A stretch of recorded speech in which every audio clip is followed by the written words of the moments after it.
Tại anh nào bỏ cỏ dân ngạ gì nó rùm gì nó có luật sư của bên đại diện thì cháu cũng đồng ý làm và quay blue hèn ta đây là đăng thế đấy anh ấy phụ như này cây chặt tang là cái gì như chặt cái cạ lên chặt một cái chia mấy là cái gì lúc gặp phụ chặt cái cạ như chặt một cái chia mấy là cái gì cháu là trình bày chỗ đây chú chỉ có nghe vậy thôi. Không, chú không thể quyết. cứ quay cái cạ không cháu bảo chú giải quyết mà chú phải báo công an. đó là cái cạ như nó na cái cạ như thế yêu như nó cây duẩn này cháu nè là Trần Ngọc Quý, căn cước công dân, ok chưa? Rồi. chặt bát đây thì như nè không ăn này nè Đây, cái anh ăn là nào không? Yêu đây là lại Em vừa anh ạ. Quỳnh có. Nè. là Cùng màu có. Em ơi. Đây mà khuya đồng la trên tình cái này là hình này. Cái này kêu sát lên rồi nè. tí nhiều một tí khuê Cái đơn này là cháu đã trình báo lên công an huyện Cư Quyên rồi, là một đơn cháu trình báo rồi, còn đây là cái mẫu đơn còn nhá, còn đây là sổ sách của cháu là đầy đủ. Làm cái gì phải đúng đất này dạ không chú phải xem đúng tên đúng chủ chứ chú.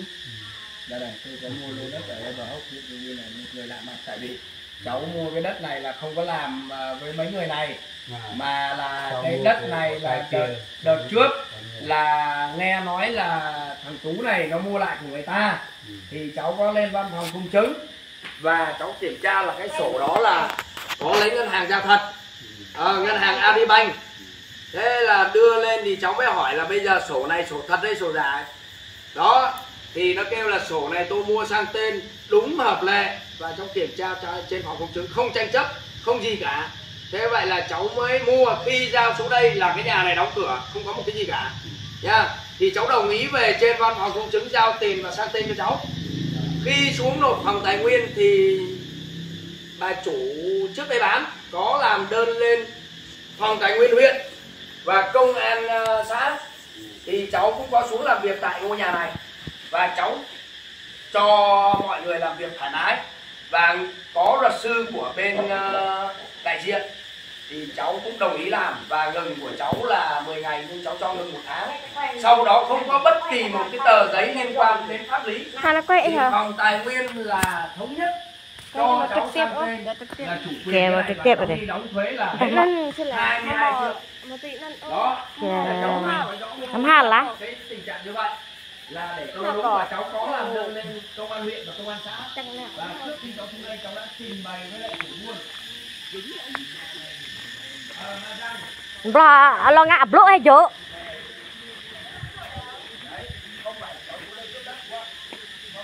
nè anh làm tay mày dần ngạ chi họ nè anh làm tay anh nào bỏ cỏ dần ngạ gì nó rùm gì nó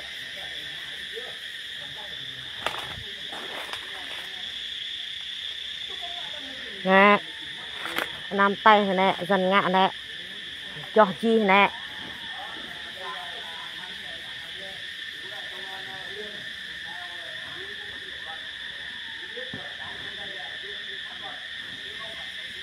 nè là dần xạ gì mày nè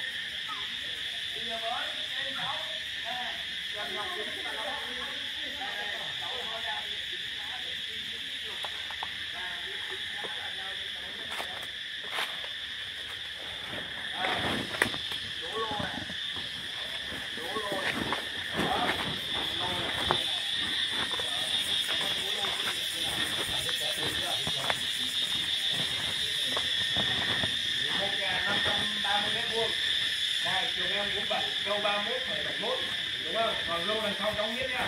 Đằng sau này là của ai thì cháu có mua cháu biết, cháu không có đụng chạm gì cái lô này của ai hết, đúng không? Chứ không phải là hello hè bấm đuổi tị cái bên ca hay Cái cái mặt cái lừa rồi.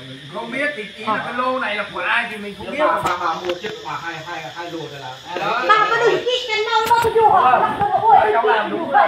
Chú bày và chú công an viên chú gọi là có vấn đề giữa hai bên và chú can thiệp kia thôi, còn vấn đề giấy tờ thì đây này thôi.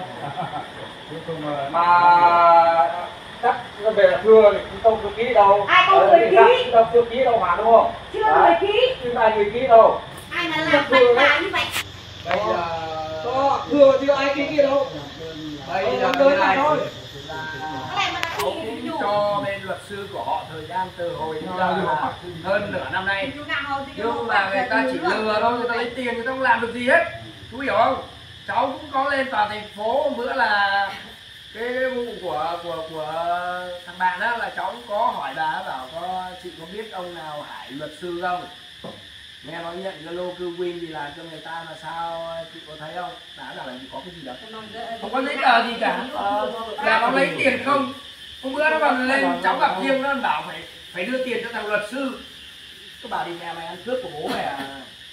anh ấy là mà liên ra một cái ô dần Đấy, cháu vừa gọi luật sư của bên này đại diện là không dám bắt máy đấy. Gọi điện để cháu cho xuống đây, cháu đánh luôn. dần thoại bằng phạng này, dần thoại bằng vàng này. Đúng rồi, cháu làm đúng cái cách không?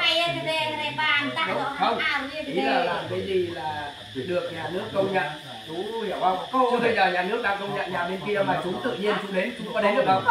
Cháu đánh chết luôn. Là ok, ok. Mình làm cái gì cũng phải đúng. Nhưng mà như vậy là từ gia đình đơn là làm một cái đơn rồi. Đúng rồi, làm đơn trình báo.